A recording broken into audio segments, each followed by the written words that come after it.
இதா ஓய்வு பெற்ற ஐஏஎஸ் அதிகாரி சகாயத்திற்கு துப்பாக்கி ஏந்திய போலீசார் பாதுகாப்பு வழங்கப்பட்டிருந்தது. கனிம வள கொள்ளை தொடர்பாக அவர் பல்வேறு விசாரணை நடவடிக்கைகளை மேற்கொண்டு அந்த கனிம வள கொள்ளைக்கு சிம்ம சொப்பனமாக திகழ்ந்ததை அடுத்து அவர் ஓய்வு பெற்ற ஐஏஎஸ் அதிகாரி சகாயத்திற்கு அந்த கனிம வள கொள்ளையர்களால் உயிருக்கு அச்சுறுத்தல் ஏற்படும் என்பதால் அவருக்கு துப்பாக்கி ஏந்திய போலீஸ் பாதுகாப்பு வழங்கப்பட்டிருந்தது. அதன் பின்னர் அவர் விருப்ப ஓய்வு பெற்றதற்கு பின்னர் எந்த விதமான முன்னறிவிப்புமின்றி திடீரென அவருக்கான அந்த துப்பாக்கி ஏந்திய போலீஸ் பாதுகாப்பு விலக்கிக் கொள்ளப்பட்டது. இதை எதிர்த்து சகாயம் தரப்பில் உயர்நீதிமன்றத்தில் வழக்கு தொடரப்பட்டது. தனது பணிக்காலத்தில் தாம் மேற்கொண்ட நேர்மையான மற்றும் அந்த கனிம வளத்தை பாதுகாப்பதற்காக உயிரை பணயம் வைத்து மேற்கொண்ட பல்வேறு விசாரணை நடவடிக்கைகள் மற்றும் பல்வேறு கனிம வள குவாரிகளை மூடுவதற்கு காரணமாக இருந்ததுடன் பல கோடி ரூபாய் அபராதம் விதிப்பதற்கும் அவர்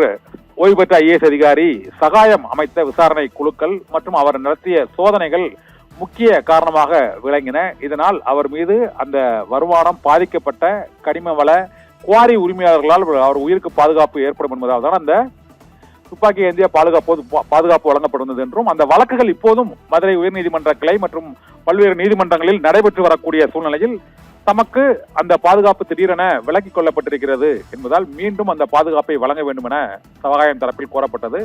இதையடுத்து ஓய்வு பெற்ற ஐஏஎஸ் அதிகாரி சகாயத்துக்கு மீண்டும் துப்பாக்கி ஏந்திய போலீஸ் பாதுகாப்பை வழங்குவதற்கு டிஜிபி உத்தரவிட்டிருக்கிறார். அதை இன்று சென்னை உயர்நீதிமன்றத்தில் அந்த உத்தரவு பிறப்பிக்கப்பட்டிருப்பதால் இன்று அந்த வழக்கு விசாரணை முடித்து வைக்கப்பட்டிருக்கிறது.